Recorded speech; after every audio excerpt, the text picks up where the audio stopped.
we keep remembering that samsara and nirvana are the same things in your daily life. Yeah.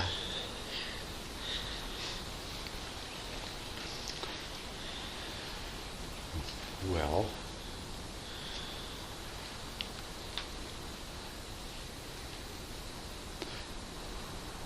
of course, when we say they're the same thing, I mean they're total opposites.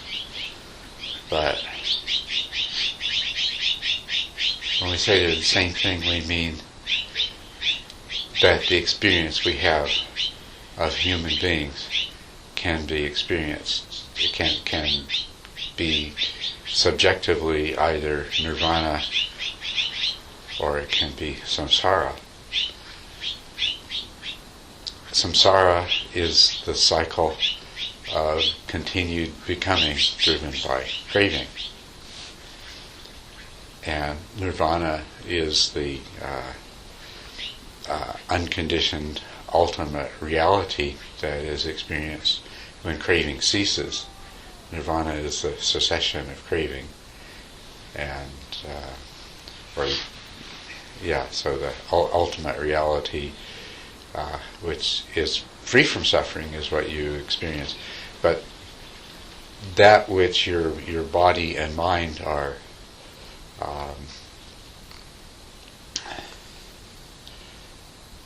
occupying as a reality is the same, whether you experience it driven by craving or whether you experience it from the extinction of craving. And so that's what it means to say that nirvana and samsara are the same thing. That here we are right now, here you are, and you have this collection of perceptions, which is unique to you, and I have mine. We each have our own collection of perceptions that make up the reality we're in at this moment. And the collection of perceptions that we're having right now is determined by all of our cumulative mental formations, right? So whatever sensory experience arises in the next moment or the next or later today or tomorrow is going to be interpreted on the basis of all of our accumulated mental formations, and so we're going to have a particular kind of perception in that moment. And if what determines the nature of that perception is affected by desire and aversion and ignorance, then we're going to experience it as unsatisfactory, as something that we wish to change or escape from. And so as a result, we'll keep launching ourselves into the process of becoming, and that's samsara. So if you're absolutely, completely happy with, if you can accept the isness or suchness or thusness of what is in the moment without craving, then your experience is nirvana, the extinction of the ultimate reality with the extinction of craving. But if whatever's present in the moment you are dissatisfied with it, want it to be different, want something that's present to be gone or something you don't have to be present, then it's samsara.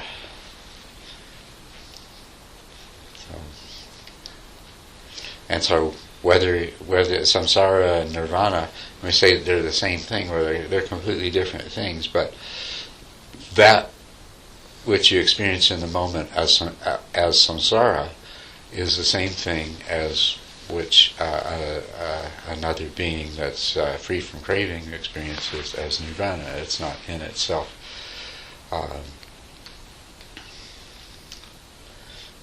The ultimate reality of it is not different. The perceived reality is quite different. And if you look at how that comes about,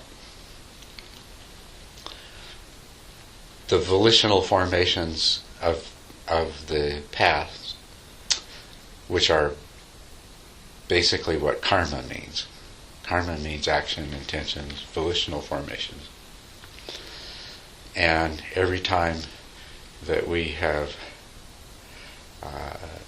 generated those and then had experiences that result from those volitional formations, then that's become a part of that mass of mental formations that will determine future moments. So your present moment is determined by all of your volitional formations of the past. All of the times that you were impatient or angry or lustful or greedful or confused or deluded or anything else. They've all added up together, and you have this cumulative mass of past experience, past subjective experience, flavored by what you want and what you don't want. And so when you have an experience, when the body and the sense organs present to the mind an experience in terms of a collection of sensations, that's the rupa khandha, that's of the 5 things that make you up, that's the aggregate of sensations. Some of those will be pleasant and some will be unpleasant sensations, but your mind will react and interpret those, and that's where the perception comes in, and presto, you find yourself in a whole reality made up of things, some of which you like and some you don't like, and some you think that could be better than they are, and so forth, which puts you in a state of mind of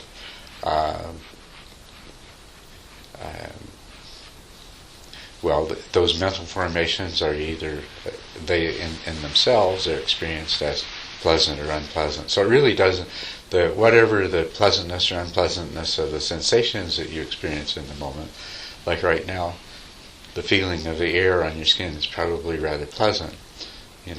Temperature sensations might be, depending on how you feel in the moment, some might be mildly unpleasant, some might be mildly pleasant.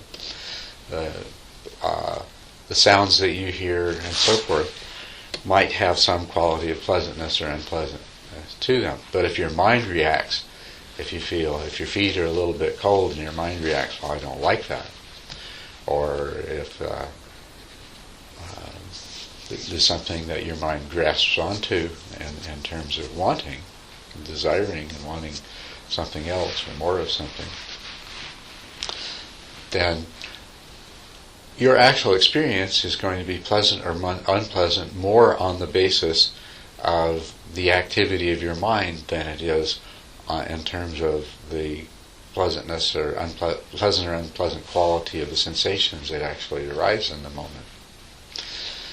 So it's your mind that is determining the nature of your reality in the moment, whether it's something that you like or something you don't like, or it's a mixture. I mean, often it's a mixture. Some things you like and some things you don't like. So mindful awareness is the whole key. Mindful awareness is the key to seeing how this happens and understanding how it happens so that you can make a change in it. Because ultimately it is that, collection of mental formations, and maybe Barb doesn't know what I mean by mental formations, but maybe I'll explain that. From the time that you were born, your mind's been accumulating experiences and associations with the experiences, and establishes its own relationships between those things that are stored. And so everything that's ever happened to you, and everything, in particular, everything that's ever done, or every emotion or feeling that you've generated in response to things, has conditioned your mind. And I think you can see that. It's a pretty common Western psychological understanding, is that our the emotional content of our previous experiences and our emotional reactions condition our mind. Yeah. My perspective. What's that? My perspective. Your perspective, yeah. Yeah, it's been built up, and everyone builds up a completely different perspective.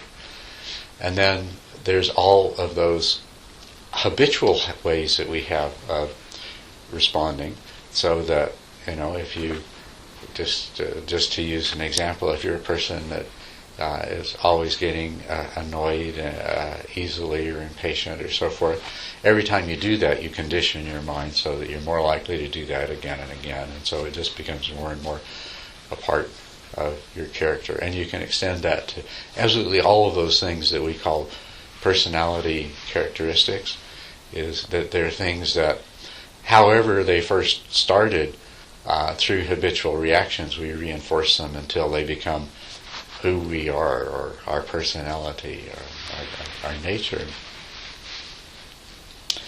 And then there are those intentional acts that we commit, strong actions, and of course they arise out of desire or aversion or ignorance, or we feel pain because of something that happens, and so we say and do something. And some of those actions that we do have great magnitude, and the greater the magnitude of the actions, if you feel pain and then you hurt somebody else in response to it, that makes an imprint on your mind too.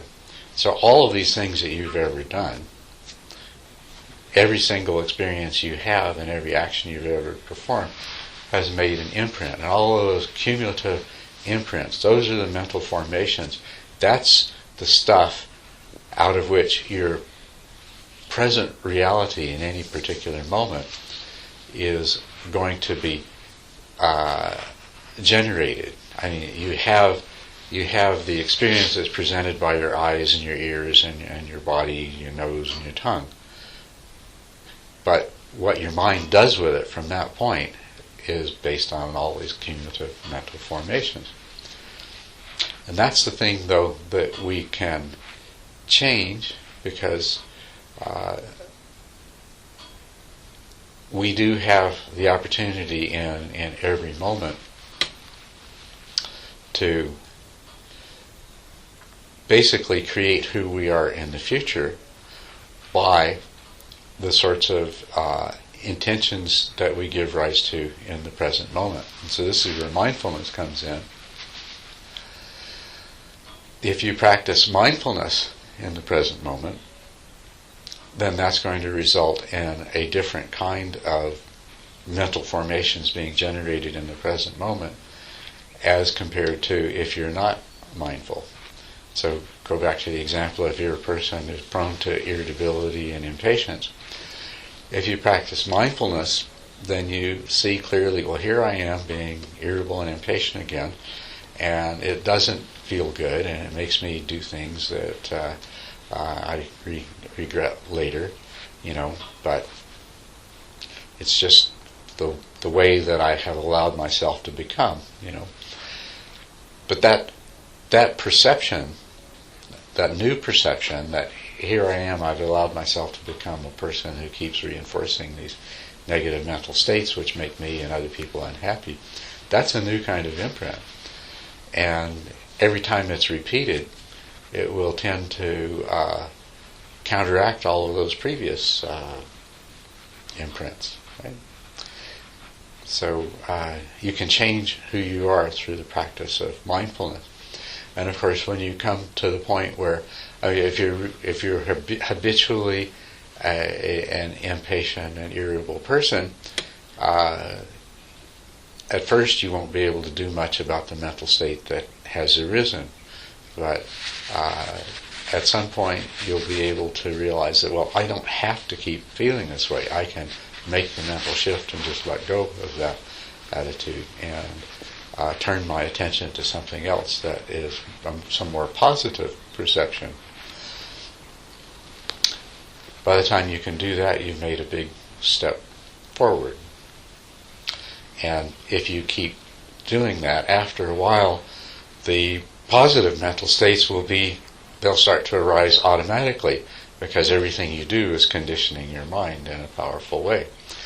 And so the next step that comes is, instead of becoming irritable and impatient, you may recognize in the moment the potential for irritability, but instead you find your mind is just automatically setting that aside and moving into a more positive mental state of acceptance or compassion or patience, or whatever is appropriate to what was happening in the moment.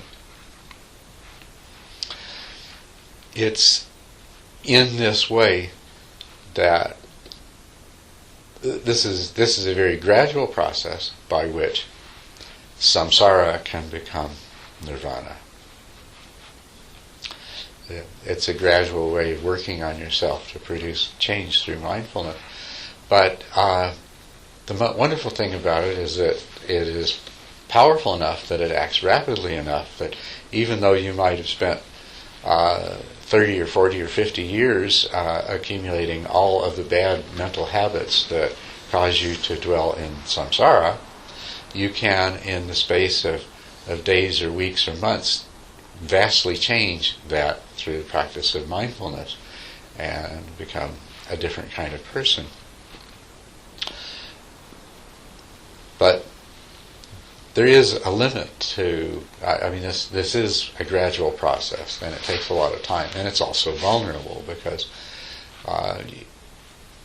certain circumstances will powerfully enough trigger those negative aspects of the massive mental formations to throw you into a negative state. So even though you've gotten really good maybe at overcoming your tendency to irritability and impatience, something can happen that is strong enough that it triggers you, and once again you're in impatience at the least, or rage is the other possibility. And you might say, well, what's happened to me? I've been doing this practice of mindfulness, I was doing so well, and now all of a sudden, here I am. I blew it. And that's because you still have all that old conditioning, and you've added new conditioning, and they're interacting with each other, but you haven't completely uprooted the causes of the negative mental states.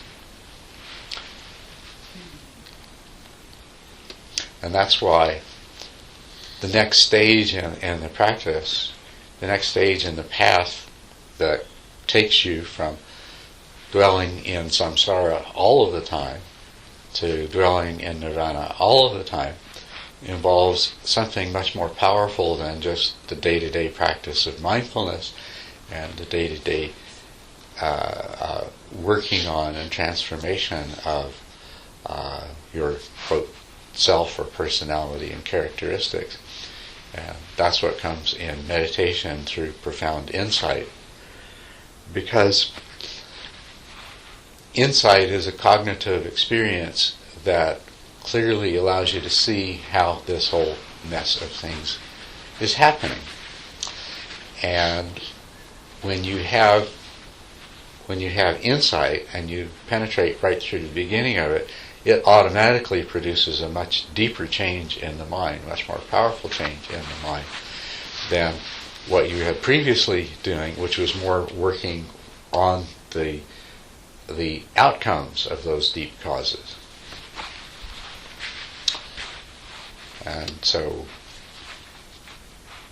the way to permanently change and permanently overcome the negative tendencies is through the experience of profound, deep insight that makes a much more permanent and deeper change in the psyche. But you can't do that until you've actually done enough of the first. As long as you're still so completely caught up in samsara and all of the causes of samsara in your mind and in your personality, you won't be able to come to the place of insight. As long as desire and aversion and delusion are dominating your consciousness in every moment because you haven't done the preliminary work, your mind's not going to be able to experience those insights into why it is that you're having these negative experiences. So you've got to do some preliminary work first so that you can have the deeper insights that produce the more dramatic and permanent change in the mind. Well, if I was sitting in a cave, I could probably handle that one. But the first human changes that whole picture. You know, and that's what happens to people that sit in caves, and that's the downfall of sitting in caves, and that's the advantage of being in the world.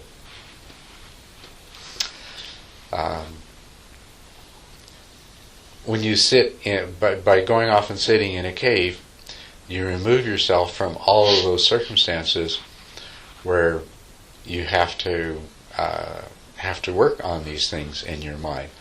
So your only hope sitting in a cave is you'll achieve all of the profound insights through your practice and become completely enlightened before you leave your cave and go and encounter a human being. Because if you're not able to do all of the work while you're in the cave, you know, it's a way of turning off all of the noise so that you can work on the deeper practice.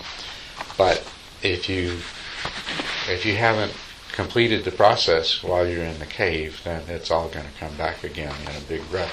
You know, and there's a story, I think I've repeated it to you before, of a monk that's exactly what happens to him. He goes off in a cave for some number of years, decides that he's completely enlightened, decides to go back to the monastery he came from, and the first village crossroads that he comes to, where there are people and markets set up and animals and kids running around and stuff, he totally loses it. I can't remember the details of the story, but you know, somebody does this thing to offend him, and then somebody else does that, and somebody says something, and before you know it, you know, all of his mental afflictions are back in full force. And well, that's why you need other people, because they show you your projections. I mean, the interaction that you have with other people is what gives you the opportunities to see what you do, you know, to observe how you react and what you like, don't like, and all that. You know, that's your practice material, right? Right. And they other people help to polish us and get rid of all our rough edges. So you go out and you take any rock off that mountain and you put it in a silk bag, and the rock thinks to itself, "Oh, I'm so smooth," right? But you put 2 or 3 other rocks the same kind in the bag and shake it up, and now they're all scraping and rubbing against each other, right? They're not so smooth after all. So that's how we polish each other, by knocking off all of our rough edges. The world's a tumbler for polishing pebbles.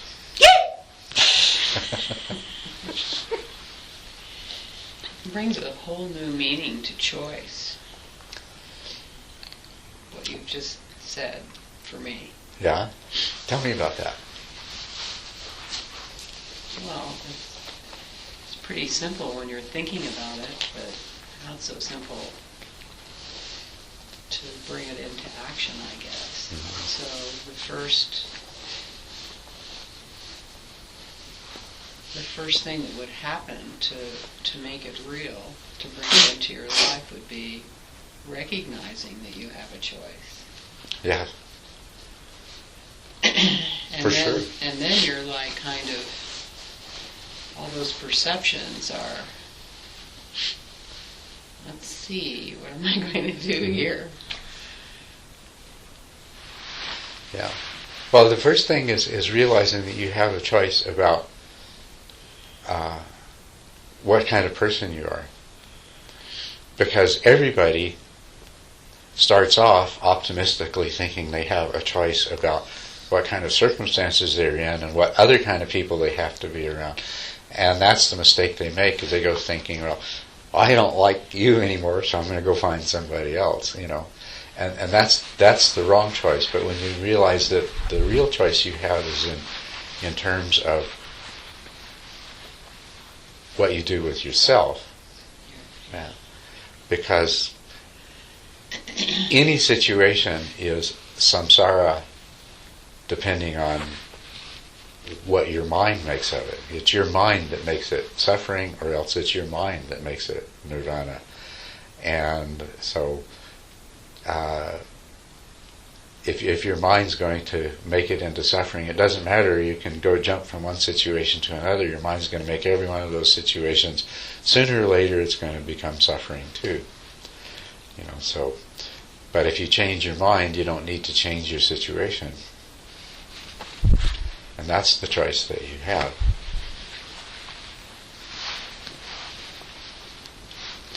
And so what I was talking about earlier is there's the gradual way of changing your mind, which produces immediate fruits and benefits right away and improves your life right away. And you become, by your own standards and anybody else's, a much better person as a result of it. And people treat you better because they recognize that in you. So even the external circumstances do change at the same time. So that produces its immediate result. But the other part of it is also changing yourself, but at a deeper level. You say, why is it that my mind, you know, for my whole life has kept generating these kinds of unwholesome mental states and unwholesome views that have given me so much trouble? If I could just fix that, then I wouldn't need to unravel the 30 years of mess that's been accumulated, or the 50 or 60 years of mess that's been accumulated. I just go right to the cause and fix it there. And that's the other part of changing yourself. But either one's equally good. Like I said last week, I think it was last week, or maybe it was the week before, I came back from California realizing that it's far more important, I think, for most people to stress the first kind of the possibility and practicality of the first kind of change, and because it has to come before the second kind of change anyway.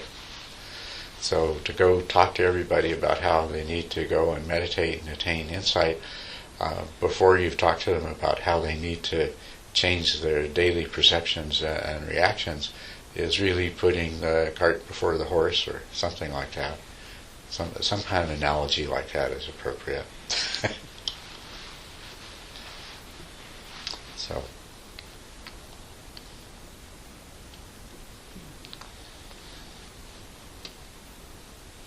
But the two go together, of course. The very same meditation practice which leads you towards insight allows you to practice mindful awareness, allows you to recognize what's happening to you moment to moment and day by day in your daily life, and allows you to make those collectively gradual but practically immediate changes, and to realize the immediate benefits. So you meditate, you experience serenity, you experience clarity of mind, and you go out in the world and you practice mindfulness, and you can change your life right away. But then the changes that you make, then you bring them back to the cushion when you sit down, and because of the changes that you've already made in your life and in your mind, in your meditation, you go to a much deeper level, and the profound,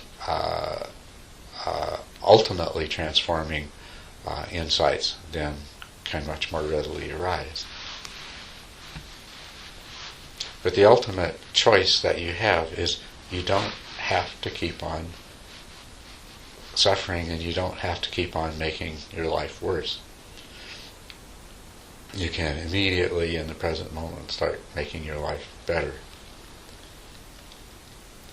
And reducing the amount of suffering, both that you experience and that you cause. And that's another very important part of this, is that because of our suffering, we cause suffering to others. Just the one follows from the other. As soon as we start suffering, we are immediately prone to speech and action that contribute to the suffering of others. And we're not oblivious to that.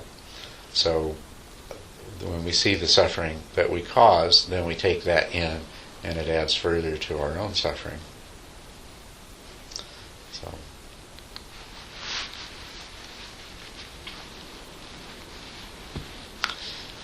Okay, I babbled on. You wanted me to talk about what I thought about.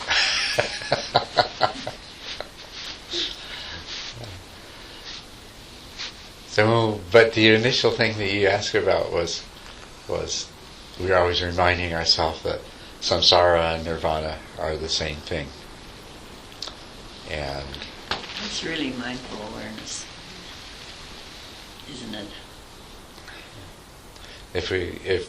If we always remind ourselves that nirvana and samsara are the same thing, what we're doing is reminding ourselves that if we're experiencing samsara, we don't have to. It is our choice, and it's completely up to us.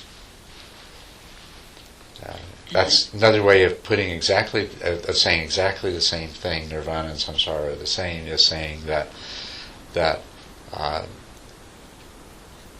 pain and pleasure, physical pain and pleasure, are an inevitable part of human existence, but suffering and happiness are entirely a matter of choice. And I think also when you're doing that first step where you're seeing how you can change your mind and take responsibility for what your situation is, that as your life gets better, you begin to love yourself more, because a lot more love comes your way, and you don't have to beat yourself up so much and feel that you're not worthy, because I think if you're ever going to get to compassion, you have to get to a place where you feel that you're a divine being. You're really right about that, and that's so important. Yeah, because so many people, they're so busy feeling badly about themselves. I mean, I think most of the people out there in the world go around, they may be acting like they think they're the greatest, but inside they feel like, they're really disgusted with themselves, disappointed with themselves, don't like themselves, feel inadequate, feel like they're in some sense or another bad persons, and you need to start loving yourself. And I think that from my own experience, that getting to a place where you start seeing these changes in yourself and really see that you can make a choice, that is, then you begin to feel like, wow, I am a good person. I am making some good choices. And then everything changes around you. Everybody looks different. Everybody seems different. Everybody seems much nicer. Yeah. And then you feel like you both are capable of changing and deserve a positive change. And you can give that as a gift to other people too. Because no matter how bad somebody else may appear to you in your eyes and your judgment, inside they're actually the same as you, and they probably think of themselves in such a bad way. So if you can communicate to other people that they too are beautiful, wonderful, deserving of better than they're giving themselves, then it gives them a chance to change. So if we can appreciate the perfection of everyone else, that's a great gift. Not to mention make us feel a lot better. Because you don't feel good being in the presence of somebody you think is an absolute scoundrel.